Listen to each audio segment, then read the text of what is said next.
বিখ্যাত দার্শনিক সেনেকার একটি উক্তি ছিল, সোনাকে পরীক্ষা করে আগুন, আর সাহসী মানুষের পরীক্ষা হয় সহ্য ক্ষমতায়। সহ্য ক্ষমতা মানুষের এমনই একটি ক্ষমতা যা সৃষ্টিকর্তা সবার মাঝে সমানভাবে হয়তো দেন না, কিন্তু বিগত 16টি বছর বহু মানুষ তাদের সহ্য ক্ষমতাকেও ছাড়িয়ে অনেক কিছুই মুখ বুজে সহ্য করেছেন। চেয়ে পাননি কোনো বিচার, বলতে যেও পারেননি অনেক না বলা কথা। যে কথা যায়নি বলা, সে কথাগুলোই সময় হয়েছে বলার। এসএ টিভির এই প্ল্যাটফর্মে কথা বলবেন আপনি, শুনবে গোটা বিশ্ব। আর এই আয়োজনে আপনাদের সাথে রয়েছি আমি বাপ্পি খান। আজ আমাদের সাথে কথা বলার জন্য আমন্ত্রিত অতিথি হিসেবে স্টুডিওতে রয়েছেন অবসরপ্রাপ্ত লেফটেন্যান্ট কর্নেল হাসিনুর রহমান বীর প্রতীক। আমরা তার মুখ থেকেই শুনব তার সাথে ঘটে যাওয়া হৃদয় বিদারক কিছু ঘটনা। শুরুতেই আমাদের স্টুডিওতে আপনাকে স্বাগত জানাচ্ছি। আমি প্রথমেই যে বিষয়টি স্যার আপনার কাছে জানতে চাই, যে আপনাকে সর্বপ্রথম গুম করা হয়েছিল 2011 সালে সম্ভবত, চাকুরিরত অবস্থায়। আপনি তখন চাকুরিতে ছিলেন। তো একজন সার্ভিং মিলিটারি অফিসারকে আসলে কিভাবে গুম করা হয়, এটা কিভাবে সম্ভব? এই সেদিনের ঘটনাটা আপনার মুখ থেকে জানতে চাই একটু। বিসমিল্লাহির রহমানির রহিম। আমি বেশ গর্বিত এসএটিভি আমাকে আমন্ত্রণ জানানোর জন্য। আমি শ্রদ্ধার সাথে জানাচ্ছি আবু সাইদ তার সহযোদ্ধাদের, যার জন্য আজকে আমি এখানে আসতে পেরেছি, সত্য কথা বলতে পারছি। ধন্যবাদ আপনাকে। আমি সেনাবাহিনীর চাকরিরত অবস্থায় 2011 সালে 9 জুলাই ময়মনসিংহ ক্যান্টনমেন্ট থেকে রাত 10টার সময়, 9:30 10টার সময় অফিস থেকে আমাকে জোরপূর্বক পিস্তল থেকে উঠিয়ে নেওয়া হয়। তারপর আমাকে 43 ঢাকায় নিয়ে আসা হয়। 43 দিন ছিলাম আমি ফ্লোরে, চোখ বাঁধা অবস্থায়, চোখ বাঁধা অবস্থায় ফ্লোরে এবং হ্যান্ডকাপ লাগানো অবস্থায়। আমি সেনাবাহিনীর একজন বীর প্রতীক, বিপিএম রাইফেল পদক পাওয়া অফিসার। সর্বাধিক সংখ্যক অস্ত্র উদ্ধার কিন্তু আমার। জেএমবি দমনের আপনি দেখবেন ইন্টারনেটে সার্চ করে আমার সফলতা, অস্ত্র উদ্ধার। আমি ছিলাম দেশের জন্য নিবেদিত, তবে আমি ছিলাম অ্যান্টি ইন্ডিয়ান, চরমভাবে অ্যান্টি ইন্ডিয়ান। এটাই হয়তো আমার কাল। আর উঠিয়ে আনার কারণ বলতে বলবো, আপনি দেখুন বিডিআর ম্যাসাকার আমাদের রক্তক্ষরণের জায়গা। আমি ব্যক্তিগতভাবে মনে করি আওয়ামী সরকার এর সাথে জড়িত, ভারত এর সাথে অতপ্রতভাবে সাহায্যকারী। সুতরাং ভালো কথা বা মিষ্টি কথা বলার কথা না, মোবাইলে অবাধিত কথাবার্তা বলা দরকার ছিল। এরপর দেখেন আমাদের অনেক অফিসারকে বের করে দেওয়া হয়, বরখাস্ত করা হয়। খালেদা জিয়াকে অনৈতিকভাবে, যে ভদ্র মহিলা, মায়ের সমান বয়স্ক, একটা প্রধানমন্ত্রী ছিলেন, সেক্টর কমান্ডার, স্বাধীনতার ঘোষকের স্ত্রী, ওনাকে বের করা হয় খুবই অনৈতিকভাবে, যেটা কাম্য না। তারপরে তার উপরে যে বাসা তল্লাশির নাম করে যেসব জিনিস করে জানেন মামুন খালেদ, এটা খুব লজ্জার ব্যাপার। এটা মেনে নেওয়া যায় না। কারণ আমি সেনাবাহিনীতে প্রবেশ করি বা আসি শহীদ জিয়ার দেশপ্রেম, ভালোবাসা থেকে। আর যখন দেখি তার স্ত্রীর সাথে এই ধরনের আচরণ করছে আমারই সেনাবাহিনী, খুব কষ্ট লাগে। আমি বেশ ভোকাল ছিলাম। আর যেহেতু জানেন আমি অ্যান্টি ইন্ডিয়ান, আমাকে র্যাবে থাকার সময় আমাকে অফার করা হয় রয়ের সাথে কাজ করার জন্য 8 সালে। তখন সব গোছানো ছিল, next government Awami League government আসবেন। মঈনু আহমেদ একটা আতঙ্কে ছিলেন, কোনোভাবে যদি বিএনপি চলে আসে তাহলে সে তো মঈনু আহমেদ তো বিএনপিরই প্রোডাক্ট ছিলেন, তো উনি কোনোভাবে চান নাই বিপদটা নিতে। তাই পলম মুখার্জির সাথে মিলেমিশে, আপনি জানেন সবটাই, যেমন করে আওয়ামী লীগ আনতে হবে। এই আনতে যেয়ে অনৈতিক কাজ করতে দিয়ে সব মানে অধিকাংশ সিটি আওয়ামী লীগ পেয়ে যায়, যার মাধ্যমে সৃষ্টি হয় আপনার ফ্যাসিজম। এবং ওই যে বলেন যে ক্ষমতা চিরস্থায়ী করতে উনি প্রথমে বিডিআর ম্যাসাকার করেন, অফিসার নিধন করেন। আমি সেনাবাহিনীর একমাত্র অফিসার যে প্রথম আমরা গুম হই। আরেকজন অফিসার আছে আমার বন্ধু। গুম কেন করতে হবে? প্রচলিত নিয়ম তো আছে আর্মির, সেই নিয়ম খুব কঠোর নিয়ম, ব্রিটিশের বানানো নিয়ম। আপনি যদি সেই ব্রিটিশের বানানো নিয়ম নাও মানেন, এইভাবে গুম করার অধিকার আপনাকে দেয় নাই কেউ। আমি যদি চরম অপরাধও করি, আপনি আমাকে কিন্তু গুম করতে পারেন না। শাস্তির বিধান রয়েছে, আইনের বিধান আছে পরিষ্কার। আপনাকে যেদিন গুমটা করা হয়েছিল ক্যান্টনমেন্ট থেকেই, আপনি তো অন ডিউটিতে বোধহয় ছিলেন তখন। অন ডিউটিতে থাকা অবস্থায় আপনাকে যারা গুম করেছিল তারা কি আপনারই কোনো সহকর্মী ছিল, এবং আপনি তখন কি জানতে চেয়েছিলেন যে কি অপরাধে আসলে মূল আপনার গুম করার যে কারণটা, মানে আপনার বিরুদ্ধে মূল অভিযোগ কি ছিল তাদের? মূল অভিযোগটা বড় কথা না, আমাকে গুম করতে হবে এবং মুখ বন্ধ করতে হবে, যেহেতু আমি কথা বলি, সুতরাং আমাকে কোনো একটা কায়দায় আনতে হবে। আমাকে গুম করে কর্নেল হামিদ আখতার হামিদ খান ইলমিনাম করতে আমার খুব পরিচিত। অফিসে ছিলাম 9টা সোয়া 9টা পর্যন্ত। আমার ব্রিগেডিয়ার জেনারেল মোস্তফা বললেন, আমরা তার সাথে মিটিং করতেছিলাম, তারপর বলে টেলিফোন আসলো, উনি বললেন তোমরা উপরে যাও। তারপর কিছুক্ষণ পর আমার ডেকে পাঠালো। এটা আনুমানিক কয়টার দিকে? 9টার পর তো ডেকে পাঠালো। মোস্তফা সালাম কাছে আসলাম, স্যার কী হলো? তোমার সাথে কর্নেল হামিদ কথা বলবে। তো আমি বেরিয়ে আসলাম, হামিদ বাইরে। হামিদ তুমি এখানে? ঢাকা থেকে হামিদ আইসে, উনি সিও ছিলেন। আপনার তো জুনিয়র ছিলেন। একবার জুনিয়র সিনিয়রকে কিন্তু অ্যারেস্ট করতে পারেন, অ্যারেস্টও করতে পারেন। আমি সেজন্যই প্রশ্নটি করলাম। স্যার আপনার ভাবি গাড়িতে। আমি ভাবি কেন গাড়িতে? ও আমার পিঠাপিঠি কোর্স, আমি 10 নং কোর্স 11 নং কোর্স। ভাবিকে আমি বাসায় রেখে আসতাম। স্যার আপনি একটু বলেন।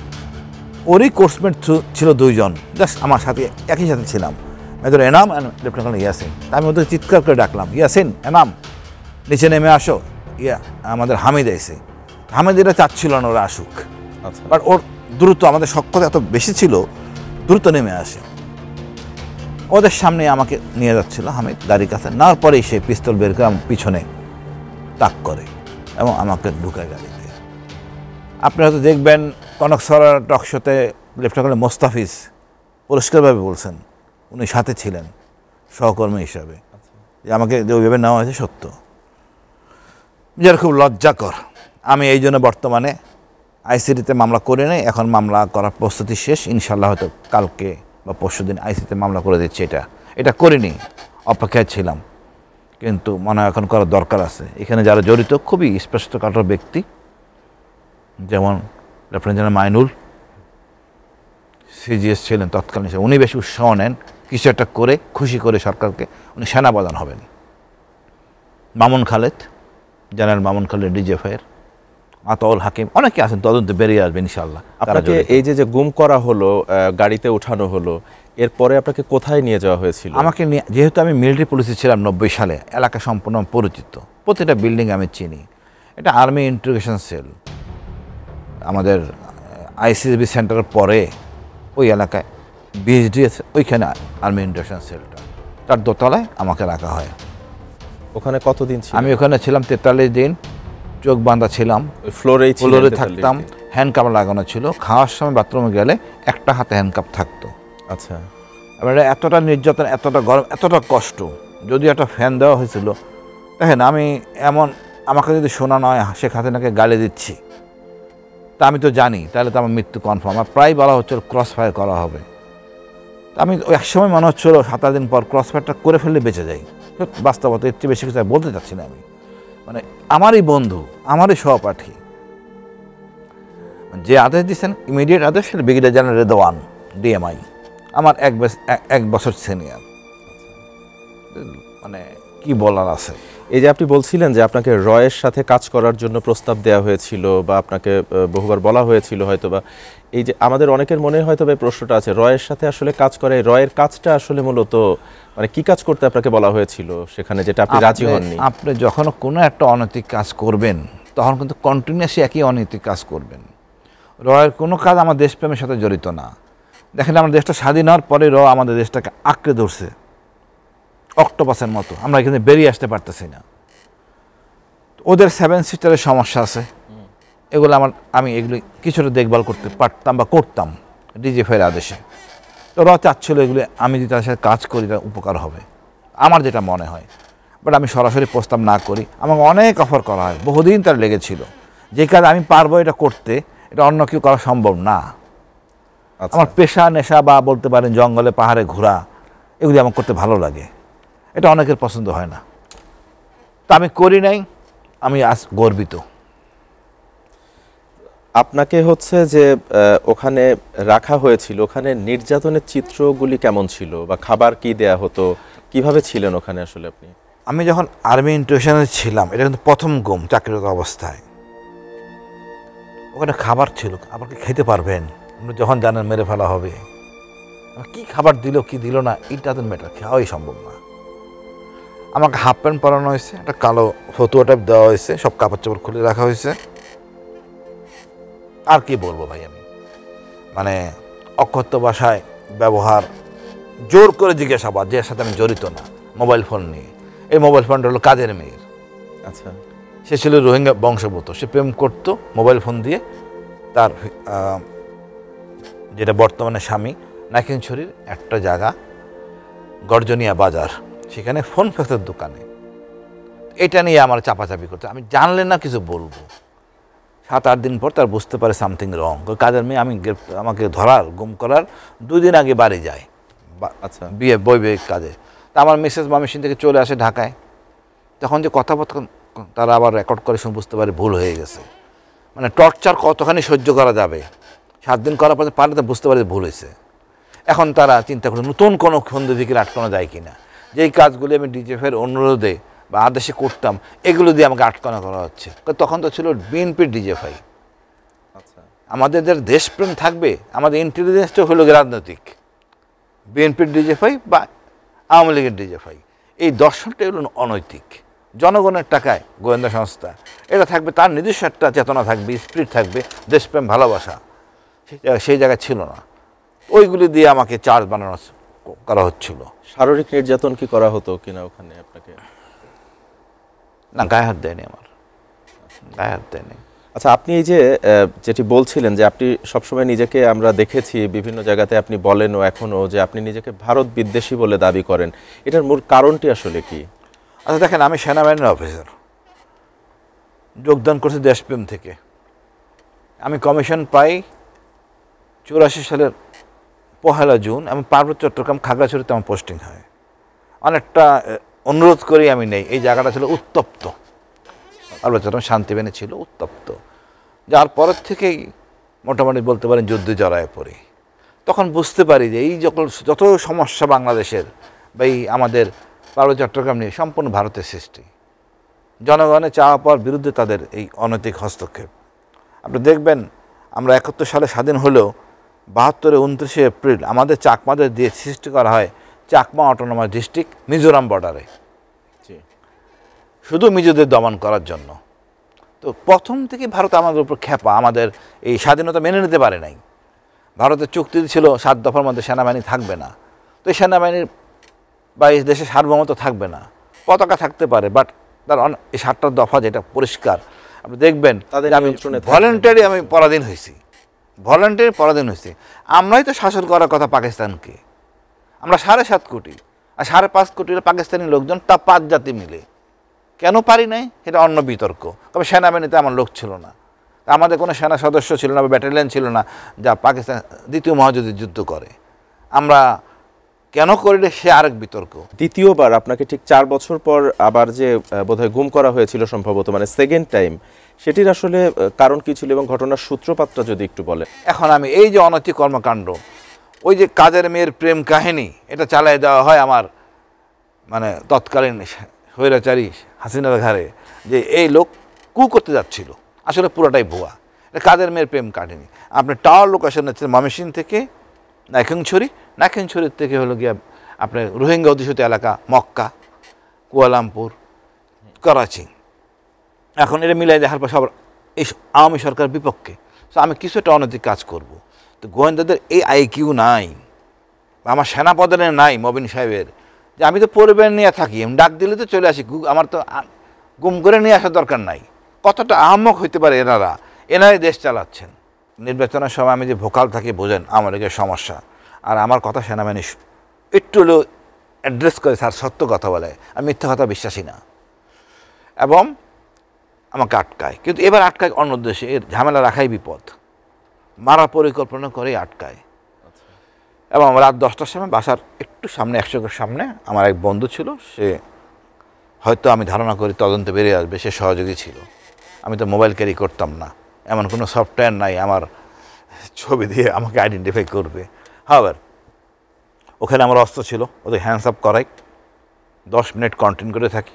4টা গাড়ি ছিল, আমার 2জন কেয়ারটেকার ছিল সামনের বাসা, তারা আমার পরিচিত। তাদের ছবি তুলে একজন কেয়ারটেকারকে তারা জোর করে উঠাই নিয়ে যায়। পরবর্তীতে আমাকে যখন নেয় তখন অস্ত্রটা ফেলে দেয়। তারপর পরিষদ থেকে চিঠি দেয়, পরিষদ মানে মিরপুর ডিএইচএস পরিষদ থেকে চিঠি দেয় যে আমি অ্যাবডাক হয়ে গেছি, গুম হয়ে গেছে। আমার আই উইটনেস থাকে। আমি যে অস্ত্রটা ফেলে দিই, পুলিশ সিজার লিস্ট করে। আপনার কাছে যে অস্ত্রটি ছিল, আপনি নিজেকে কি ওই সময় কি প্রোটেস্ট করার কোনো দেখেন, আমি চাইলে তো আকাশে গুলি করেও এটা বন্ধ করতে পারতাম।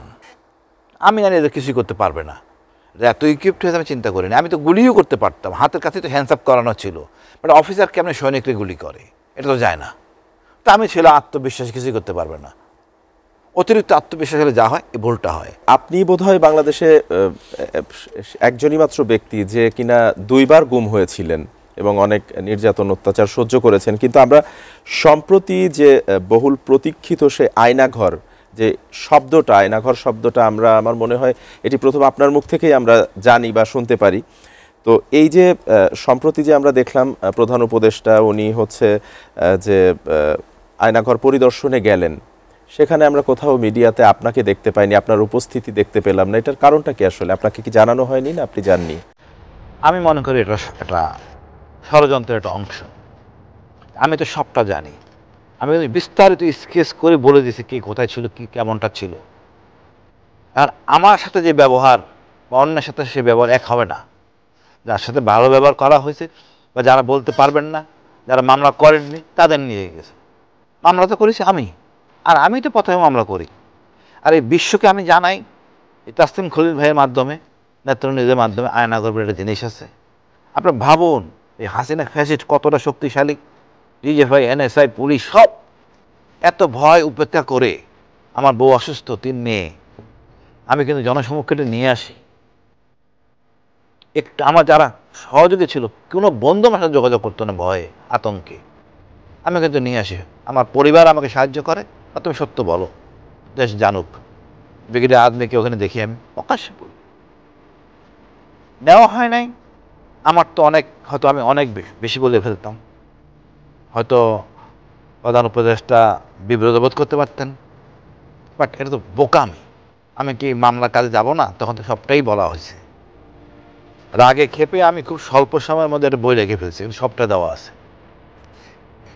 বাট আমি মনে করি এর জন্য আমি একজন মহিলার নাম বলছি, নাম উচ্চারণ করতে চাচ্ছি না, উনি ব্যক্তিগতভাবে দায়ী, গুম কমিশন দায়ী, যারা নির্বাচন করছেন, সরকার মহলেরও দায়ী। আয়নাঘরটা আমি আগে দেখাইলাম মানুষকে যে একজন দায়ী, আমার যাওয়ার কথা। আপনি তো অনেক ক্যামেরাম্যান নিছেন, আমার আমার আপত্তি নাই। বাট এইসব বোকামি। আপনি কি আপনার এই ক্ষোভগুলোর কথা জানিয়েছেন বর্তমান সরকারের কারো কাছে? সরকারকে নিজে জানেন না, আসিফ নজরুল ভাই জানেন না? ওনার সাথে পরিচয় হলে এবং প্রথম বলেন, ভাই আপনার সাথে ইচ্ছা ছিল আপনার সাথে কথাগুলো নিয়ে আর ইন্টারভিউ বই লিখবো। এই ভদ্রলোক তো জানেন কোনো একটা মহল চাচ্ছেন না আমি যাই, বোঝার চেষ্টা করেন। এবং দেখেন আমাকে এই দীর্ঘদিন হয়ে গেছে, মামলা হয় না, শুরু করে না, গড়িমসি। আলটিমেটলি আমাকে একটা স্পষ্টকাত দূতাবাস থেকে ডেকে নেওয়া হয়, আমি সবটা নালিশ করি যে এখনও মামলা গতিতে আসে নাই। কোনো একটা আতঙ্ক, অনাস্থা থেকে এগুলো হচ্ছে না। কোথাও একটা মনে হয় বলে ব্যাটে লাগতেছে না, গরমিল রয়েছে। এখন আস্থা অনাস্থা সংকট থেকে মনে করেন আমরা কাঙ্ক্ষিত লক্ষ্যে পৌঁছতে পারতেছি না। এখন আমি সবটা পড়ে দিছি, এখন তা বই লিখে দিছি আমি। এই যে গড়মিলের কথাটা আসলো, এই বিষয় নিয়ে একটা প্রশ্ন করি যে আয়নাঘর যেটির অস্তিত্ব আসলেই রয়েছে বা ছিল, এই আয়নাঘর উন্মোচন হলো 6 মাস পর, ফ্যাসিস্ট সরকার পতনের 6 মাস পর। তো এই এত সময়টা লাগার পিছনে কারণটা কি আপনার কি মনে হয়? আর একটা বিষয় হচ্ছে যে এই দেরিটা করার কারণে সাধারণ মানুষের মনেও কিন্তু অনেক প্রশ্নের জন্ম দিয়েছে যে এটা কেন হলো। তো আপনার মতামতটা আসলে কি, যে এই সময়টা লাগার কারণ কি? আচ্ছা দেখেন, গুম কমিশন কিন্তু আয়নাঘরটা দেখে আসে আগে। জি, নূর খান লিটন ভাইরা ওনারা দেখে আসছেন, বলছেন যে এটাকে না পরিবর্তন করার জন্য। এটা যারা ভেঙেছে এটা বোকার মতো কাজ করছে। এই আলামত নষ্ট করলো, আলামত নষ্ট করা তো অপরাধ। যে করেছে, আমি জেনারেল হামিদ লাস্ট ডিজির সাথে কথা বলছি, যে বলছে স্যার আমি এটা করি নাই। এটা কে করছে? এটা করেছে কিউএমজি। জেনারেল ফয়েজ, আর কেউ করে নাই। তাকে আইন আওতায় আনতে হবে। কেন উনি আলামত নষ্ট করলেন? জেনারেল ফয়েজ চরমভাবে দোষী। আমার তো মনে হয় এই সেনাপ্রধানকে আমি অতটা মানে সহজ সরল আমি বলবো না, চরম যতটা মনে হয় ইনি দোষী না। ওনার সহপাঠীগুলি সমস্যা সৃষ্টি করতেছেন, যার মধ্যে একজনের জেনারেল ফয়েজ। আপনি আয়নাঘরের আমি হাসিন বন্দি ছিলাম না, আজমি আর এনা বন্দি ছিলাম না। আমি জীবিত থাকা অবস্থায় আমার ছেলে 10টা লাইটই জ্বলতো, 10 জনই ছিল, 10 জনেই কান্না কম বেশি আমি শুনতে পাইতাম। সুতরাং আমি একা না, এটা 18 কোটি লোক এই আয়নাঘরে আতঙ্কে বন্দী ছিল। এটা শুধু আমার ছেলে বলতেছি, বাট পুরনো কমপ্লেক্স সেখানে আরও অনেক লোক ছিল। আপনি এই মোট 2 বারে কতদিন ছিলেন গুম? না, প্রথমবার তো 46 দিন ছিলাম, 43 দিন ছিলাম। তারপরে মনে করে আমাকে নিয়ে রাখা হয় যেটা হলো সেনা মেস, ওটাও ব্লক। বাট তাহলে একটা পরিবেশ আছে, আমি খাটে ঘুমাচ্ছি, আমি ভালো খাবার খাচ্ছি, কিন্তু পরিবারের সাথে পরিবার 15 দিন পর দেখা করতে আসতো। আইন কারণে পরিষ্কার বলা আছে পরিবারের সাথে দেখা করার কোনো রেস্ট্রিকশন নাই। এই স্বৈর শাসক কতটা আমরা জানি না, মুবিন বলবো, একটা অথর্ব জেনারেল। ওনার জন্য এত অপকর্ম পরবর্তীতে এই জেনারেলগুলি করতে বাধ্য হয়েছেন। উনি, ওনার সহযোগী জেনারেল মাইনুল, এই এনাদের অপকর্ম আমি তো একা না, তাপস হত্যা মামলার সাথে আছে 5 জন, আরও অনেক অফিসারকে বরখাস্ত করা হয়েছে। এই জেনারেল মবিন একটা মেরুদণ্ডহীন, নির্লজ্জ, বেহায়া, মানে কমরেডশিপ তো দূরের কথা, মানে একটা হীন চরিত্রের লোক, যার জন্য সেনাবাহিনী ধ্বংস হয়েছে। এবং এতে ফ্যাসিস্ট আরও শক্তিশালী হয়েছে। উনি তো জেনারেল ছিলেন, উনি বলতে পারতেন খালেদা জিয়াকে বের করা যাবে না, আমাদের রক্তক্ষরণ এখনো থামে নাই, বিডিআর ইস্যু তো বলেন নাই। ওনাকে আইনে আনা হবে ইনশাআল্লাহ। এই গুমের সাথে উনি জড়িত, উনি আসবেন। আপনি যে দীর্ঘ সময়টি গুম ছিলেন, ওই সময়টা আসলে আপনার পরিবারের অবস্থাটি কেমন ছিল এবং তাদেরকে কি সময়ের মধ্য দিয়ে যেতে হয়েছে, যেটি আপনি পরবর্তীতে জানতে পেরেছিলেন? দেখেন, আমার পরিবার বললাম তো অসুস্থ। প্রথমবার যখন হয় আমার পরিবার গিয়েছিল সেনাপ্রধানের মিসেসের কাছে। মিসেস বলতেছিলেন উনি যদি চুরি করতো, আরও কিছু করতো, ক্ষমা করা যাইতো। এমন অপরাধ করছে যা ক্ষমা করা যাবে না, জঘন্যতম অপরাধ। আমাদের দক্ষ গোয়েন্দা এটা হ্যান্ডেল করছে। দক্ষ গোয়েন্দার কাজ দেখেন, কাদের মেয়ের প্রেম কাহিনী চালায় দিছে কু হিসাবে, এগুলো আমার দক্ষ গোয়েন্দার অবস্থান।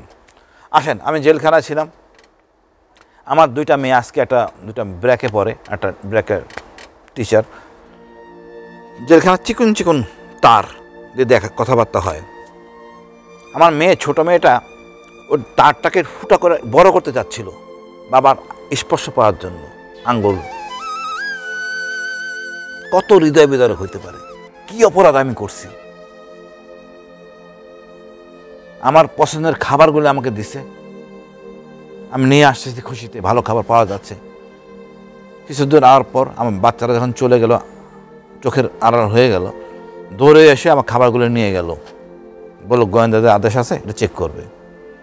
মামুন খালেদ তখন ছিলেন ডিজিএফআই। অর্থাৎ নিপীড়নের চরম পর্যায়ে। জেলখানায় আমি আরামে ছিলাম না।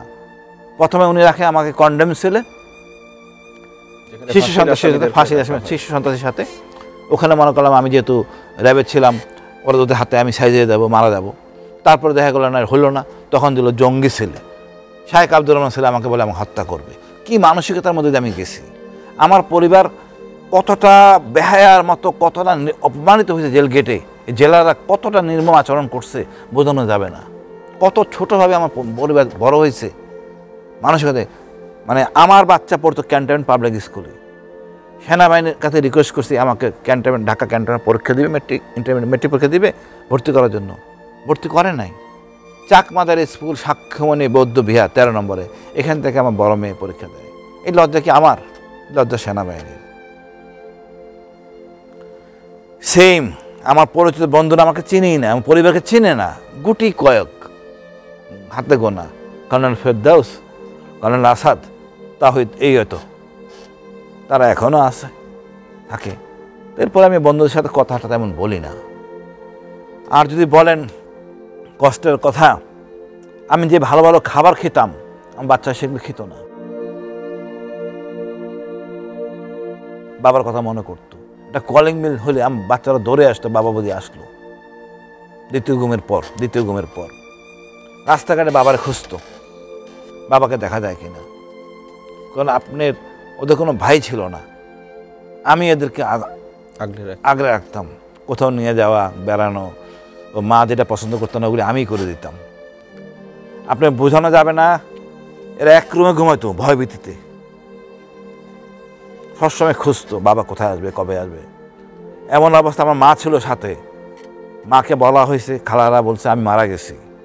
আমার বউ এহেন জায়গায় নাই, রিকোয়েস্ট অ্যাপ্লিকেশন করতেছে, প্রিন্ট করতেছে, সে নিজে অসুস্থ, চরম অসুস্থ। আমার মা আর আমার বাচ্চাদের সাথে সম্পর্কই খারাপ হয়ে যায়। মা বিশ্বাস করে ছেলে মারা গেছে, বাচ্চা বউ বিশ্বাস করে না মারা যায় নাই, তো মানতে পারে না। তারা ওই আশা নিয়ে দৌড়াচ্ছিল। এই যে কি কষ্ট, মারা গেলে তো বোঝা যায়, দোয়া দরুদ পড়লেন, এই লোকটা বেঁচে আছে আর মরে আছে কেমন আছে জানি না। আর আমার কষ্টটা বোঝেন, একটা চিৎকার হলে রাতেবেলা মনে হয় আমার বউকে ধরে নিয়ে এসে, না আমার ভাইকে ধরে নিয়ে এসে, না মেয়েকে ধরে আনছে। তারা তো সব করতে পারে, যেই চেতনা তারা ধারণ করে, ঘুমের মতো চেতনা ধারণ করে যারা, দে ক্যান ডু এভরিথিং। এলে মানুষ নামে কলঙ্ক। এখন এরা তো আমি একা না, প্রচুর লোককে রাখা হয়েছে ওখানে, সবগুলো হিসাব তো দিতে হবে, কোনো ছাড় দেওয়ার কোনো অবকাশ নাই। ফ্যাসিস্ট সৃষ্টি হয়েছে এদের মাধ্যমে, এদের বিচার না করলে আবার নতুন করে ফ্যাসিস্ট হবে, আবু সাইদের রক্ত বৃথা যাবে। এই যে কষ্টের কথাগুলি বলছিলেন, আপনার দীর্ঘ যে সময়টা, এই জার্নিটা, এর মধ্যেও কি বিশেষ এমন কোনো দিনের কথা কি আপনার মনে পড়ে যেটি এখনো হয়তো বা আপনাকে মনে করায় বা ভেতরে দাগ কেটে আছে এমন কিছু? দেখুন, আমি কি বলবো, আমি যখন ফিরে আসি তার ছবি দেখলে আপনি আশ্চর্য হয়ে যাবেন আমি কেমন ছিলাম। যখন আমাকে নিয়ে আসা হয়, দাগ কেটেছিলাম, সাহসের মতো বলছিলাম, ছেড়ে দেওয়ার 6 দিন বা 5 দিন আগে আমাকে বোঝাচ্ছে যে আপনি আমাদের শেখ হাসিনা এন্টি ইন্ডিয়ান হয়ে গেছে, বা স্বাধীনতা ঘোষক শেখ মুজিবুর রহমান মানে বঙ্গবন্ধু বলতেছেন। তা আমি তখন প্রতিবাদ করি। আপনারা তো বিশ্বাস করবেন, আমি চা হাতে খাবার মহান আল্লাহ শপথ করে বলতেছি, আমি প্রতিবাদ করি না। শহীদ জিয়া স্বাধীনতা ঘোষণা করছেন, যুদ্ধ আমরা সবাই মিলে করছি, বাট ঘোষণা করেছেন উনি, শেখ মুজিবুর রহমান করেন নাই। তোমাদের যে কোনো সমস্যা থাকে, আমাদের ডিওএইচএসে বসবাস করেন যারা মতিন উপদেষ্টা ছিলেন, উনি প্রকাশ্যে বলছেন 96-এ শেষের দিকে, হ্যাঁ, যে উনি 22শে মার্চ উনি গিয়েছিলেন বঙ্গবন্ধুর বাসায় 71 সালে। উনি ছিলেন আর্টিলারি অফিসার, সাথে ছিলেন জিল্লুর রহমান প্রয়াত প্রেসিডেন্ট। বঙ্গবন্ধু বলেন যে, উনি বলেন যে স্যার আমি আর্টিলারি অফিসার, বাংলাদেশে আমার কোনো ইউনিট নাই, আমার ইউনিট করা আছে, আমি কি করব। উনি বলেন কারো কথা শুনবে না, টিকিট কেটে পাকিস্তান চলে যাও, আমি তোমাদের ওয়েলফেয়ার দেখব। এখন আমি কোন চেতনায় বিশ্বাস করব শেখ মুজিবুর রহমান স্বাধীনতা ঘোষণা করছেন, যেখানে জলজন্ত জিয়াউর রহমান ঘোষণা দিচ্ছেন, অবশ্যই অন বিহাফ অফ বঙ্গবন্ধু, কোনো সমস্যা নাই। সত্য বলতে হবে, আর মিথ্যা কথা বলে আমার এর মুক্তি পাওয়ার দরকার নাই। সেটার জন্য আপনার সাথে মানে কি হয়েছিল এরপরে, যে কথা জানতে পিছনে শুনতেছিলাম কাউ কিছুই হয় না। আমি জানি আমাকে মুক্তি দেওয়া মানে ওই শেখ হাসিনা ফ্যাসিস্টের অনুমতি আছে। এখন তাহলে ম্যানেজ করার চেষ্টা করতেছে আমাকে কনভিন্স করার জন্য। ফাইনালি কনভিন্স হয় 3rd টাইম আর 4th টাইমে যে আমি 6 মাস ডিজিএফআই নাম বলবো না। বুঝেন অবস্থাটা কোন জায়গায় গেছে। আর প্রথম দিনে যে আমি রাজি হয়ে যেতাম, আমাকে কয়েক পৃষ্ঠা সাইন করে রাখতো, এই করিব সেই করিব, বোকার মতো। আমি যেগুলো বলতেছি কনসার্ন ডিজিএফআই সব দেখবে, কোনো মিথ্যা বলি নাই। ওইখানেও আমি কিন্তু প্রতিবাদী ছিলাম, ওইখানে ভিতরে এই ঘুমের মধ্যে থেকেও কিন্তু প্রতিবাদী ছিলাম। আমি চাইছি ওখান থেকেও বের করে নিয়ে আসার জন্য, সম্ভব হয় না, পারি নাই। এই যে বিষয়টা যেটা বললেন যে আপনি বের করে আনার জন্য এরকম একটা পরিকল্পনা বোধহয় আপনি করেছিলেন, এই বিষয়টা কি একটু আমাদেরকে বলবেন? আমার যখন দেখলাম যে আমার ছাড়তেছে না, ছাড়বে না, আমার তো কিছু করতে হবে। তা আমি চিন্তা করলাম কি করা যায়। প্রত্যেক দিন আমি ক্যামেরায় ময়লা লাগাই দিতাম। ক্যামেরার মধ্যে রাতেরবেলা কারেন্ট চলে যায়, 1-2 মিনিট পর জেনারেটর অন করে, ওই সময় সারাদিনে টুকায় রাখতাম ময়লা কোনায়, ওইটা আমি ক্যামেরা লেন্সে লাগাতাম। এবং 30-35 দিন লাগার পরে কিন্তু কিছু দেখা যায় না। এই সুযোগে আমি খাটের যে একটা অংশ আছে না, খাটেতে কয়টা তক্তা থাকে, উঠে আমি মেইন ডোরের সাথে লাগিয়ে ওটা খুলে ফেলি একটা অংশ। মূলত রাত 12টার পরে চেষ্টা করছি, ম্যাক্সিমাম টাইম করি শুক্রবার দিন জুম্মার নামের সময়। ওই সময় লোক থাকে না, ম্যাক্সিমাম একজন থাকে ডিউটি, বাকি সবাই চলে যায়। ওই সময়টা খুলে একদম সুন্দর করে সাইজ করে রাখি, 1.5 ইঞ্চি প্যারাক, ওইটা একটা তক্তা, আবার আগে জায়গায় রেখে দিতাম। সমস্যা হলো এটা খুলে আনতে তো 10 সেকেন্ড সময় লাগবে, 10 সেকেন্ড সময় তো কাউকে ভিতরে রাখার সুযোগ পাই না, সুতরাং জড়ায় ধরে আঘাত করতে পারি হয়। সেই জন্য আমি বাথরুম যাওয়ার পরে একদিন চাই একটা সিজার দাও, আমি সে পশম কাটবো, তো আমাকে দেয় একটা সিজার, স্টিলের সিজার।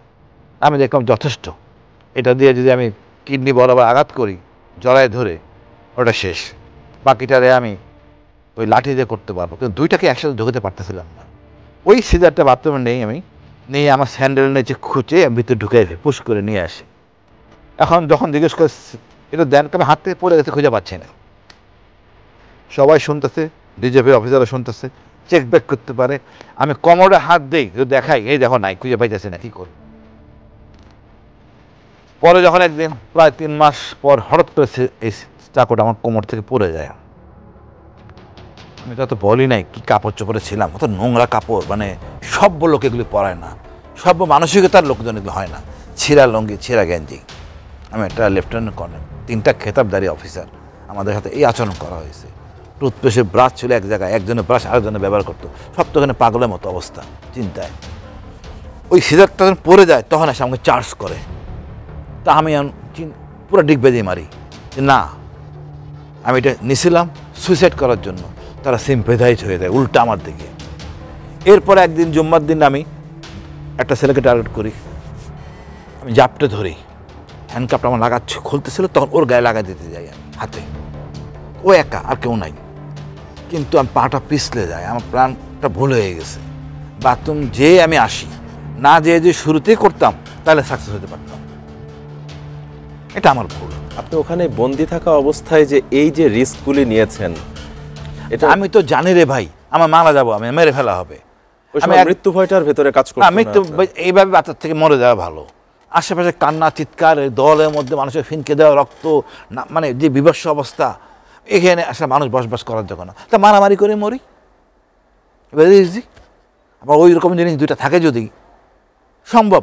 আমি চেষ্টা করতাম, ছিলাম, এমন প্ল্যান করতেছিলাম যে আমি অসুস্থ হয়ে গেলাম, ট্রেনে উঠে বাথরুমে যাওয়ার জন্য, তো 2 জন লাগবে, তখন এই কাজটা করবো, বাট সুযোগ করে উঠতে পারে নাই। মনে করেন 2 জন ডিউটি হলে তো হবে না, ওই যে স্বাস্থ্যবান টাগরা লোক হলে তো ম্যানেজ করা ডিফিকাল্ট, একটু হ্যাংলা পাতলা লোক 2 জন যখন আসে, ওই সময়টা অপেক্ষা করতে হয়। আবার সবসময় ওভাবে করা যাবে না, সব টাইমিং এটা করা যাবে না।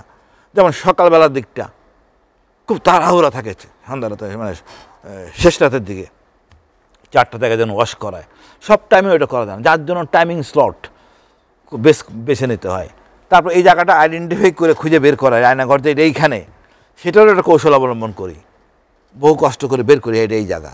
বাথরুমে দাঁড়িয়ে দেখি হ্যাঁ এটা আমি চিনি, তারপর একটা ছেলেকে ব্ল্যাকমেল করি, বারবার প্রেশারাইজ করতে করতে এই জায়গাটায় লোক যমুনা ফিচার পার্ক কাছে, গুলশান 2-এর ডিজেপি সেফ হাউস। ও বলেন না, ঝগড়া লাগায় দিই, বেড বানিয়ে 10,000 টাকা, ও বলে 20,000 টাকা, করতে করতে প্রায় 1 লাখ টাকা কাছাকাছি আসলেই ও বলে বসে কচু ক্ষেত। তখন আমি ডিগবেদি মারি, তুমি তো সবই ফাঁস করে দিলা, তোমার সুপারভাইজারে ডেকে নিয়ে আসো। সুপারভাইজার মানে ওইখানকার দায়িত্বে থাকে, সেনাবাহিনীর সার্জেন্ট অথবা ওয়ারেন্ট অফিসার। কেন, তুমি যে বলে দিলা। তখন সে submissive to me, very simple, যা বলি তাই করে, কোথায় কি ক্যামেরা আছে, কয়টা কি আছে, সব আমি জেনে যাই। আপনি তার থেকে তথ্যগুলো সব নিয়ে নেই, যাও আদমি স্যারে সালাম দিয়ে আসো, স্যার কি বলে জেনে আসো। আমি ব্যক্তি চরিত্রে আসলে জন্ম হয়েছে আমি পার্বত্য চট্টগ্রামে। মহান আল্লাহ আমাকে অনেক সাহস শক্তি দিয়েছেন, ধৈর্যও দিয়েছেন, আর আমার সমধর্মী আমার যে স্ত্রী আমার সাপোর্ট করে গেছেন, এবং মহান আল্লাহ তাআলার প্রতি আস্থার জন্য আমি এতটুকু আসতে পারছি, সৎ থাকতেও পারছি। সেনাবাহিনীকে আমি কৃতজ্ঞ এই জন্যই, সেনা অফিসারে আসলে আমরা বোকা, সিনিয়র যা বলে তাই করি, আর যার জন্য আজকে এতগুলি অফিসার ক্ষতিগ্রস্ত হবে। কি করা যাবে, মাপ তো করার স্কোপ নাই। আপনি ওই ট্রমা থেকে এখনো পুরোপুরি নিজেকে বের করতে পেরেছেন কিনা, সেই সাথে আরও একটি বিষয় জানতে চাই যে আপনি যে বলছিলেন বিভিন্ন জায়গায় ফিনফিনের রক্ত, বা এই যে বর্ণনা দিচ্ছিলেন যে জায়গাটায় আপনি ছিলেন, তো সম্প্রতি মিডিয়াতে যে উন্মোচিত হলো আয়নাঘর, আপনি তো দেখে নিশ্চয়ই সবটাই চিনতে পেরেছেন, আপনার কাছে কি মনে হয়েছে যে এখানে কোনো পরিবর্তন আনা হয়েছে বা এমন কিছু যেটা হয়তো বা সাধারণ মানুষের মনেও প্রশ্নটি রয়েছে? আমি ডিজে ভাই, মানে আমি তো 5 তারিখ ওইখানে ছিলাম, আমি ব্রিগেডিয়ার হাসান হাসির সহ মারুফ জামান, কর্নেল ফেরদাউস, আমরা কিন্তু 5 তারিখ কচুকের গেটে হাজির থাকি। জি। সবাই যখন বিজয় উৎসব করতেছে, আমি গেছি আমার সহকর্মীদের উদ্ধার করে নিয়ে আসার জন্য। এটা কিন্তু পৃথিবীর ইতিহাসে ঘটে নাই। আমি কিন্তু চলে গেছি হাসান নাসির সাথে, ব্রিগেডে হাসান নাসির সহ, তারেক, মিনাজ, বহু অফিসার, অনেক বন্ধু নিয়ে, ছাত্র বন্ধুরা ছিল। সারাদিন মানে কয়েকদিন যাবতই মাঠে ছিলাম। ওইখানে বসে পড়ি আমরা, বাধ্য করি প্রশাসনকে। আমাদের এই আলোচনা পরবর্তীতে বঙ্গবন্ধু ট্রান্সমিট করে গেট, ডিজিএফের গেটে আয়নাঘরের সামনে বসে গেছে। এখন কথা হলো, আমরা চেষ্টার ত্রুটি কোনো করি নাই, যতটুকু করা দরকার আমাদের লেভেলে সবটুকু করছি। এবং আপনি বলছেন ট্রমা, সবটাই ট্রমার মধ্যে আছি ভাই। আপনি কি মনে করেন মানুষ যেভাবে কাজ করতে পারতেছে না, আস্থা অনাস্থার মধ্যে আছে? বাট আমার একটা জিনিস কি, ট্রমায় আমি আছি, এটা আমার পরিবার ভালো বলতে পারে। আমি একটু খেপে যাই হঠাৎ করে, আর সবসময় তো অস্ত্র নিয়ে চলি ভাই। স্বাভাবিক মানুষকে অস্ত্র নিয়ে চলে। আমি এই মানে ঘুম থেকে বেরোর পর থেকে 24 ঘন্টায় অস্ত্র, মানুষের কথা মাইন্ড সেট আপ। রাত 1টা পর্যন্ত আমি ঘুমাতাম না, যে বাসা যদি হামলা করে আমি কী করবো, আমার প্রস্তুতি কী। আমি তো জানি জিয়াউল হক আর ডিজিএফআই যেই বলুক, সে তো আর আসবে না, আসবে তো সিপাহী সোনা মেয়া বা কেউ, তা আমার সাথে পারবে না, রক্তক্ষরণ ঘটবে। আমি তো জানি মারা যাবো। আপনি যে অস্ত্র এখনো ক্যারি করেন যেটি বলছিলেন, এটা কি আপনার লাইসেন্স? হ্যাঁ, লাইসেন্স করা। এবং এটা সাথে রাখার কারণটা কি? এখনো কি আতঙ্কটা আপনার মধ্যে? অবশ্যই অবশ্যই। আমাদের আওয়ামী লীগ তো শত্রু না, মূল শত্রু হলো ভারত। র তো চাইবে আমি আই উইটনেসকে মেরে ফেলো, রাখা ডিফিকাল্ট। তো আমাকে একটু কেয়ারফুল থাকতেই হবে। তাহলে যে 5ই আগস্টের পরে আমরা যেটি বলছি যে স্বাধীন হয়েছে দেশ নতুন করে, আপনি কি তাহলে এখনো মনে করেন ওই জায়গাগুলো থেকে আমরা বের হতে পারি? আমরা স্বাধীন হতে পারি নাই। জানেন, ইকবাল করিম ভাই পরিষ্কার করে বলছেন, মানে পরাজিত শত্রু কখনো বিজয়ীরা কখনো পরাজিতের কাছে যায় না। জিনিসটা তাই হয়েছে। সুতরাং আপনি যেখানে দেখেন আজকে যারা উপদেষ্টারা আছেন, এর মধ্যে কয়জন ক্ষতিগ্রস্ত, কয়জন সুবিধাভোগী 1/11 পরবর্তীতে? এটা আমাদের জন্য লজ্জা। এই রক্তের উপরে এটা বলবো গাদ্দারি। তবু বলবো সেনাপ্রধানের প্রতি আমার আস্থা আছে এখনও। এই আস্থা কতদিন থাকবে আমি জানি না, বাট যা দেখতেছি এটা সহ্য করা বা ক্যারি ফরওয়ার্ড করা ভেরি ডিফিকাল্ট। তার জরুরি ভিত্তিতে কিছু করা উচিত, দৃশ্যমান, জনগণের আস্থা ফিরে আসে। বিকজ আমাদের সেনাবাহিনী, সশস্ত্র বাহিনী অফিসাররাই হ্যাপি না আমাদের বিষয়গুলো নিয়ে। আমরা কেন সংস্কার চাই? এই চাকরিরত অফিসারদের জন্য সংস্কার চাই। রাজনীতিবিদরা আমাদের নিয়ে খেলে, যারা খুশি তারা বের করে দেয়। একজন পাইলট বানাতে বেশ কয়েক কোটি টাকা খরচ হয়। একজন রাজনীতিবিদ বললেন ভিন্ন দল মতাবলম্বীর আত্মীয়, বের করে দাও। এটা হইতে পারে না। সো আমাদের সংস্কার দরকার সেনাবাহিনীকে বলিষ্ঠ সেনাবাহিনী রাখার জন্য। একই সাথে বলবো ন্যায় বিচারের জন্য যারা গুম খুনে জড়িত, এবং এই যে যত কিলিং হয়েছে 16 বছরে, এবং শেখ হাসিনার বিচার আমরা দেশে মাঝে দেখতে চাই। তারপরে নির্বাচন।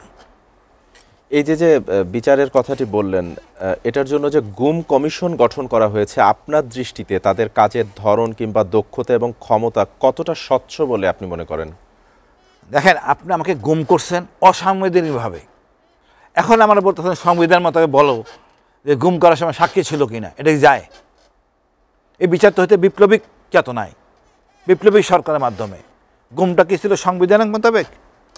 এখন যদি দোষ চাপাই দেন, আপনি করলেন অন্যায়, এমন অন্যায় করলেন যে সংবিধানে লেখা নাই, ইতিহাসে হেনিয়াস ক্রাইম। এখন সেটা বিচার করবেন যে তাকে রিমান্ডে নেওয়া যাবে না, তারে টর্চার করা যাবে না, যেটা আইসিডি করতেছে, যে লোককে হাত ধরে রাখে, হ্যান্ডকাপ লাগায় না। আপনি তো করছেন সংবিধান বহির্ভূত কাজ। আপনি কেন সংবিধানে আইনে বিচার পাবেন? আপনার তো হতে হবে একদম সম্পূর্ণভাবে বিপ্লবী সরকার চেতনায় বিচার। আপনাদের আরাম করে ডিভিশন দিয়ে রাখছেন জেলখানায়, হবে না তো? আপনারা তো আর্মি স্টেডিয়ামে ঢুকায় রাখবেন, খাঁচার মধ্যে থাকবে, উপরে স্কট ডিউটি করে নিজের বাইরে ঘুরবে। আমাদের বহু যোগ্য সন্তান, যোগ্য বাংলাদেশি নাগরিক, যার অর্ধেকই হবে হয়তো মুক্তিযোদ্ধার সন্তান বা নাতি, যে ফুটপাতে ঘুমায় রাস্তায়, ওদের চেয়ে আপনারা নিম্নমানের। আপনাদের থাকা উচিত খোলা আকাশের নিচে আর্মি স্টেডিয়ামে, যে কোনো স্টেডিয়ামের মধ্যে তালাবদ্ধ অবস্থায় আরাম আয়েশ করার জন্য রাখা উচিত না এদেরকে। গত একদিনে যে দেশে আপনি নিজেও হয়তো বা বিভিন্ন পত্রপত্রিকা বা মিডিয়াতে দেখেছেন যে স্বৈরাচারবিহীন এই দেশে গত একদিনে বা ২৪ ঘন্টায় কিন্তু ১৭টি ধর্ষণ এবং ৩টি বিচার বহির্ভূত হত্যাকাণ্ড ইতিমধ্যে ঘটেছে। এছাড়া চুরি, ছিনতাই, ডাকাতির ঘটনা তো আমরা দেখছি। তো এখনও এসবের নেপথ্যে কারণ কি বলে আপনার মনে হয়? দেখেন, আপনার এই দায়িত্ব হলো হোম মিনিস্টারের, মানে পুলিশ, বেসিক্যালি র্যাব। আপনি তো চাচ্ছেন না র্যাব কাজ করে বা পুলিশ কাজ করে। স্বরাষ্ট্র উপদেষ্টা উচিত কি, আপনি যদি মনে করেন এইটা আপনি বসবাস করেন, কোন জায়গায় বললেন আপনি, এই যে এলাকায় বসবাস করেন সেই এলাকার ১০০ জন লোককে নেওয়া হয় যদি পুলিশে, ওই এলাকার কোনো একটা স্কুল থেকে পাশ করে, নট স্থায়ী নাগরিক, ওখানকার একটা উচ্চ মাধ্যমিক স্কুল থেকে পাশ করে ওই এলাকার যে ১০০ জন ছেলে পুলিশে নেন, ওদের আর কিছু দরকার নাই। এটাই আপনাদের ইন্টেলিজেন্স, এটাই একটা ফাইটিং ট্রুপস। আপনি এভরিথিং জানবেন, কে চাঁদাবাজ, কে ধান্দাবাজ, কে মাদক ব্যবসায়ী। সমস্যার সমাধান করা সহজ। প্রতিটা জায়গায় ঢাকা শহরটাকে নিয়ন্ত্রণ করেন, তারপর চিটাগাং যান, তারপর রাজশাহী যান, ওই এলাকার ছেলেদের নেন। আপনি নিলেন বরিশালের ছেলে, দিলেন ঢাকায় পোস্টিং, তো কাজ করবে কি? আপনার নিজস্ব স্বয়ংসম্পন্ন থাকবেন, গোয়েন্দা তথ্য থেকে ফাইটিং প্রুফ অপারেশন পর্যন্ত। সমস্যা আছে, সমাধান করার ব্যবস্থা আছে, কিন্তু আমরা সমস্যা তো সমাধান করতে চাচ্ছি না। আচ্ছা, আপনাকে যে এই যে গুম রাখা হয়েছিল দীর্ঘ সময়টাতে, ওই সময়টাতে আপনার সাথে পরিচিত অন্য কোনো সেনা অফিসার বা আপনার পরিচিত এমন কেউ ওই একই সেলে বা পাশাপাশি ছিল বলে কি আপনি জানতে পেরেছিলেন? আমি ব্রিগেডিয়ার আজমিকে দেখি বাথরুমে, আচ্ছা, ভোর রাতে, সকালের দিকে। ওনার বাথরুম শেষ, উনি ফিরতেছেন, চেহারাটা, উনি ছিলেন অন্য কমপ্লেক্স, ওনাকে যারা নিয়ে আসা হয় ছিলেন অন্য টিম। প্রতিটা কমপ্লেক্সের জন্য 2 জন করে থাকে, আমার কমপ্লেক্সের 2 জন, ওনার কমপ্লেক্সের 2 জন। ওনাকে যারা নিয়ে আসা হয়, আমার কমপ্লেক্সে যারা নিয়ে আসে, সামান্যটা ক্যাচ আপ হয় নাই, কারণ আমি হাই কমান্ড ইউজ করি, ব্রিগেডিয়ার আজমিও হাই কমান্ড ইউজ করে। ওই হাই কমান্ডের চক্কর আমার ক্রস সামনাসামনি দেখে ফেলে আমি, উনি আমাকে দেখছেন কিনা জানি না, আমি দেখে ফেলে এবং আমি বুঝে ফেলে উনি আসেন। এবং বাকি উনি ছাড়াই বাকি 10 জন ছিল ফুল প্যাকেজ আমার এখানে। আচ্ছা, পরবর্তীতে যখন আমি ওই ছেলেটা যখন বললাম ব্ল্যাকমেল করলাম, ওই ছেলের মাধ্যমে আমি যোগাযোগ করতাম, কথাবার্তা হইতো। আচ্ছা, আপনি দীর্ঘ সময়টিতে হয়তো বা একটা সময় তো ধরেই নিয়েছিলেন যে আপনি আর কখনো ফিরবেন না, পরিবারের কারোর সাথে দেখা হবে না, আপনার সন্তানদের সাথে আপনার দেখা হবে না। মানে কোনো কথা কি আসলে তখন বলতে খুব ইচ্ছে করতে, এমন কিছু কি আছে ভেতরে যে প্রত্যেকটা মানুষেরই তো পরিবারকে নিয়ে এমন কিছু ভাবনা থাকে? ইচ্ছা করলে হঠাৎ করে রাগ করা যায় না, হিংস্র হওয়া যায় না, ইচ্ছা করলে জাপ করে ঢুকে কিন্তু এটা সিজে ঢুকে দেওয়া যায় না। বুঝলেন, কিন্তু স্বাভাবিকভাবে শুয়ে আছেন, ঘুমাইছেন, আষ্ট খোলার জন্য আপনি কিন্তু পারবেন না। তো মাইন্ড সেট আপ করে নিছে এইভাবে যে আমার মিসেসকে ওরা কেউ বিয়ে করে ফেলছে, আমি খেপে যাব, আমার মেয়েকে টর্চার করছে, এরকম খেপে যাব, এরকম মাইন্ড সেট আপ করে নিতাম। আমার তো চেষ্টা করতাম, আমার মেয়েটা পরীক্ষা দিচ্ছে এ লেভেল, ওকে ভর্তি করতে হবে, কোথায় ভর্তি হয়েছে, নাকি মিসহ্যান্ডেল হয়েছে। আমি একটা দর্শন নিয়ে মানে বাচ্চাদের শেখাই যে তুমি কাউকে উপকার করতে না পারো, অপকার করবে না, দিন শেষে একটা মহান আল্লাহর কাছে একটা কৃতজ্ঞতা প্রকাশ করো, এটাই আমার কিন্তু নসিহত, আর কিচ্ছু না। তো বাচ্চারা কীভাবে মানুষ হচ্ছে, আমার বউটা বেঁচে আছে না মারা গেছে, খুব মনে কষ্ট দিত। আর যে বললাম না, আমি ভুলে গেছি, ওয়ালের মধ্যে লেখা থাকতো, ওর ফিনকে দিয়ে রক্ত, লাল কালি দিয়ে লেখা, অর্থাৎ হাতে রক্ত কেটে দাঁত দিয়ে নখ দিয়ে মোবাইল নাম্বারগুলো লেখা। কোথাও লেখা ছিল মাকে বলবেন দোয়া করতে। মানে হৃদয়, ওখানে মানুষ বসবাস করার মতো না। যেসব অফিসাররা টর্চার করার জন্য বা ইন্টারোগেশন করার জন্য ইন্টারোগেশন রুমে আসতেন, কিন্তু ছেলে কেমনে থাকে এটা তারা আসতেন না, দেখতো না। ওরা করতো ওই এলাকার যারা এমওডিসি বলেন বা ভাড়াটে লোকও ছিল, তারা করত। মানে খুবই বলবো যে কতটা নিম্নমানের। আজ রং টং ভেঙে গেছে বললেন, ওটা আমাদের ডিজিএফআই ছিলেন জেনারেল হামিদ, উনিই বলছেন স্যার আমি কিছু রং করছি দরজায়, কিছু গ্লাস কালো খুলে ফেলেছি, সাদা গ্লাস লাগাইছি। ভাঙার পর্বটা করে লেফটেন্যান্ট জেনারেল ফয়েজ। সব মানে হামিদ একটা গ্রহণযোগ্য, ফয়েজ একটা গ্রহণযোগ্য না। ফয়েজ হলো most criminal, he should be fired, very simple. এই অনৈতিক জিনিসটাকে সে ধ্বংস করতে চাইছে অসৎ উদ্দেশ্যে। ওখান থেকে সর্বশেষ বের হলেন কিভাবে আপনি? এটা বড় হৃদয় বিদারক। আমাকে যখন বার্গেনিং হওয়ার পরে ফাইনালি যখন সিদ্ধান্ত হলো যে আমার বলা হলো আপনার বড় মেয়ের বিয়ে ঠিক, আমার বড় মেয়ে কিন্তু 5 বছর, বিয়ের 5 বছর পরে হয়, অনেক কষ্ট দৌড়ঝাঁপ করতে হয়েছে, আল্লাহ অশেষ রহমত। আপনার মেয়ে বিয়ে ঠিক, কিন্তু আপনাকে না পেলে বিয়ে বসবেন না। তখন আমি আসলে আমার চোখেও পানে চলে আসে, এক্সকিউজ মি। তখন রাজি হই, শর্ত একটা, কোনো শর্ত মানব না আমি। তখন বলতেছে স্যার শুধু কিছুই না, 6 মাস আপনি আমাদের নাম বলবেন না, ডিজেফের নাম। আমি বউকে বলবো না, ভাবি জানে, কাউকে আর বলবেন না। আমার মাকে বলেন, কিন্তু অন্য কাউকে না বলেন, এটা ছিল রিকোয়ারমেন্ট। তারপর হঠাৎ করে ঠিক আছে, ফাইনাল ডিসিশন, শুয়ে আছি বিছানায়, চিন্তা করতেছি এ কি আসলে ছাড়বে না নিয়ে ক্রস ফায়ার করবে। বুঝেন কী অবস্থা, প্রেশার হাইটা কি। তারপরে আমাকে বললো তাড়াতাড়ি, হঠাৎ করে রাতেবেলা ঘুমাচ্ছি, ঘুমার জন্য প্রস্তুতি নিচ্ছি, মানে বের হবো না মারা যাবো এটা বোঝেন। হঠাৎ করে স্যার কাপড় চাপড় নিয়ে এসে পরেন, আমার আংটিগুলো ফেরত দিল। আমি এই জামাটা পরা ছিলাম, কিন্তু গুম হয়ে এই জামাটা পরে, আচ্ছা অনেক বছর হয়ে গেছে, অনেক পছন্দের জায়গা, এটা পরেছিলাম। আমার গাড়িতে উঠালো, দেখতেছি গাড়ি ওইভাবে যাচ্ছে, বাট আতঙ্ক শেষ নাই। হঠাৎ গাড়ি একে থামলো, গাড়িটা ঘুরাইলো, মনে হলো চুপচাপ, কোনো কথাবার্তা নাই। হঠাৎ করে আমার চোখ বাঁধা, সব কিছু বাঁধা, গাড়ি থেকে আসতে নামে চোখটা খুলে গাড়ি টান দিল। তো আমি চোখ খুলবো, ভয়ে খুলতে পারতেছি না আসলে ওই সময়টায়। এখন কি ক্রস ফায়ার করবে নাকি? গাড়ির শব্দ যদিও চলে গেছে, বাট লোক তো আগে নেমেছিল। তখন ওই পায়ের শব্দ শুনতেছিলাম, তো বাবা বলে চিৎকার দিয়ে আসতেছিল। আমার মেয়ে এসে জাপটে ধরে, এ কি আনন্দ আমি বোঝাতে পারবো না।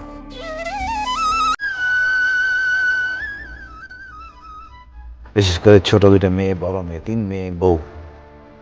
রাতে 11টার দিকে সম্ভবত, 22শে ফেব্রুয়ারি 2020।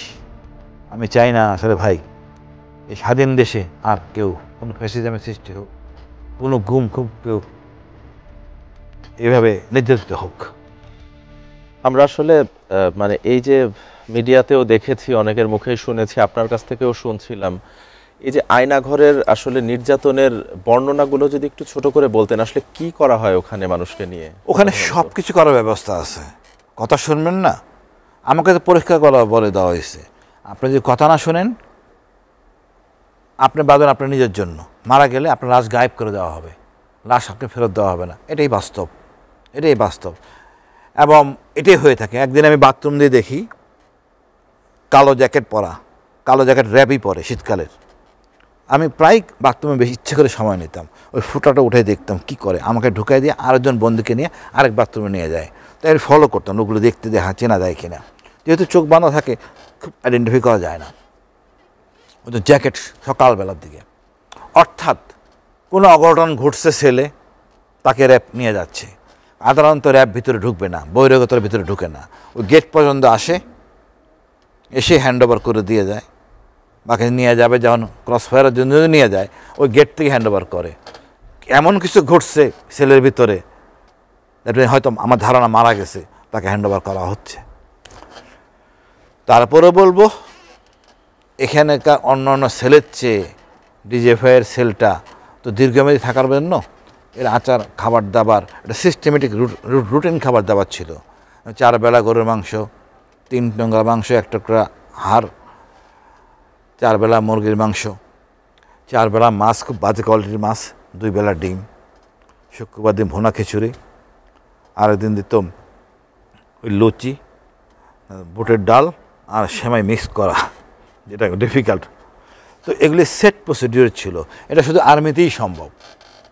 অন্য জায়গায় দেখবেন যে খাবারের মান খুব বেশি খারাপ, সেটা টেম্পোরারি টর্চার করার জন্য, বা ক্রস ফায়ার র্যাবে, যেটা ডিজিএফআইতে ক্রস ফায়ার করে না। ডিজিএফআই হলো আপনি আটকায় রাখতেছে সার্টেন টাইম, যখন মনে করার দরকার নাই ফায়ার, তখন দিয়ে দিল, অন্যরা ফায়ার করে। মারামারি কাজটা তো র্যাব করা, বিশেষত র্যাব 1 এবং র্যাব 11। সম্প্রতি আপনি আপনার একটি বক্তব্যতে বলেছিলেন যে আমাদের পাহাড়ে যেসব উপজাতিরা রয়েছে তাদের একটি অংশকে বারবার উত্তপ্ত করে তোলে আমাদের প্রতিবেশী কোনো একটি দেশ, এবং এসবের ফলে বা হামলায় প্রায়শই আমাদের দেশের সেনাবাহিনী, আনসার পুলিশ সহ সাধারণ অনেক মানুষই মারা যায় বা প্রাণহানি ঘটে। এই বিষয়টি একটু পরিষ্কারভাবে আপনার মুখ থেকে জানতে চাই। আচ্ছা ভাই, আমাদের দেশটা স্বাধীন হওয়ার পর থেকেই এটা মেনে নেয়নি ভারত, এবং শেখ মুজিবুর রহমান থাকা অবস্থায় পাহাড়ে অশান্তি সৃষ্টি হয়, এবং তারা ভারতে আমাদের চাকমাদের প্রশিক্ষণ দেয়, অস্ত্র দেয়, গোলা বারুদ দেয়। আমাদের স্বাধীনতার নাম, ওরা স্বাধীনতার নাম করে আমাদের বিরুদ্ধে অস্ত্র ধারণ করে। আমাদের মারা গেছে লেফটেন্যান্ট আহসান, মেজর মহসিন, মুশফিক, অনেক অফিসার, অনেক সৈনিক মারা গেছে, অনেক বিডিআর সদস্য মারা গেছে, সাধারণ নাগরিক মারা গেছে 30,000। আজকে যে কথা বলতে পারবে চট্টগ্রাম নিয়ে, বাঙালিদের জন্য, বাঙালিকে পুনর্বাসন করছে শহীদ জিয়া রহমান। ভূমিহীন, গৃহহীন এদেরকে নিয়ে পুনর্বাসন করছে। থাকো, পাহাড়ে জায়গা খালি আছে, থাকো। ওদের জন্য আজকে বলতেছি বাংলাদেশটা আমাদের, সম্পূর্ণ সার্বভৌমত্ব। আর হতো না। আর পার্বত্য চট্টগ্রামে বসবাস করে এদেরকে আমি উপজাতি বলবো না, আমি এদেরকে বলবো জাতি। প্রত্যেকটা জাতিকে আমরা সম্মান করতে চাই। আর ব্যক্তিগতভাবে মনে করি সবার একটা প্রতিনিধি, সব জাতির একটা প্রতিনিধি সংসদে থাকা উচিত। এমপি হিসাবে না, প্রতিনিধি হিসাবে থাকা উচিত। রাইট, তার সেই গর্বের ড্রেস পোশাক পরে থাকবে, সংসদে আসবে, কথা বলবে। সবাই আমাদের সম্মানিত জাতি এবং আমাদের অলঙ্কৃত জাতি তারা। সবশেষ আসলে যদি বাংলাদেশি নাগরিক হিসেবেই বলি, যে বর্তমান যে অন্তর্বর্তী সরকার রয়েছে, খুব সংক্ষেপে যদি বলেন তাদের কাছে আপনার চাওয়াটা কি আসলে এই মুহূর্তে? আমাদের দেশে হাজারো সমস্যা রয়েছে যদিও, কিন্তু আপনাকে যদি ওইভাবে বলতে বলা হয় যে নির্দিষ্ট একটি বা দুইটি, সেই ক্ষেত্রে কোনটাকে বেশি প্রাধান্য বা গ্রহণযোগ্য বলে আপনার মনে হয়? দেখুন, একটা সুযোগ পেতে, বিশাল একটা সুযোগ পেতে দেশটাকে সংস্কার করার, কিন্তু কাঙ্ক্ষিত লক্ষ্যে পৌঁছতে পারতেছি না। আর এত সময় লাগার কথাও না, আমি মনে করি। আপনি ফ্রেমওয়ার্ক করেন, যোগ্য লোকদের নেন, যারা ভোট দেয় তাদের নিয়ে করেন সংবিধান, যারা ভোট না দেয় তাদের নিয়ে করতেছেন আপনি নির্বাচন কমিশনের আয়োজন। সেম প্রত্যেকটা ক্ষেত্রে এই সমস্যাটা হচ্ছে। পুলিশের কথা বললাম, এলাকার পুলিশ নেন, পুলিশ সমস্যা থাকবে না। আপনি তো সমস্যার সমাধান করতে চাচ্ছেন না, সমস্যা সৃষ্টি করতেছেন। বাট আমাদের প্রত্যাশা, একটা খালি কাজ করেন, টাকা পাচারকারীর জন্য মৃত্যুদণ্ড করেন, ঘুষ বা অনৈতিক অর্থ উপার্জন বেতনের বাইরে 10 বছর দণ্ড করেন, এবং এখনও কোনো ঘুষ বন্ধ হয় নাই, চাঁদাবাজি ঘুষ 10 বছর, জামিনে অযোগ্য অপরাধ। দেশটা একটা লাইটে নির্বাচনে একটা ফ্রেমওয়ার্কের মধ্যে আসবে। আমরা তো পুলিশকে সেবক হিসেবে দেখতে চাই, গোয়েন্দাকে আতঙ্ক হিসেবে দেখতে চাই না, আস্থার জায়গায় আনতে চাই। গোয়েন্দা আতঙ্ক থাকবে, ডিজিএফআই আতঙ্কের জায়গা থাকবে ভারতের জন্য, আমার জনগণের কাছে না। জনগণ আমার বন্ধু মনে করে তথ্য দেবো তাকে।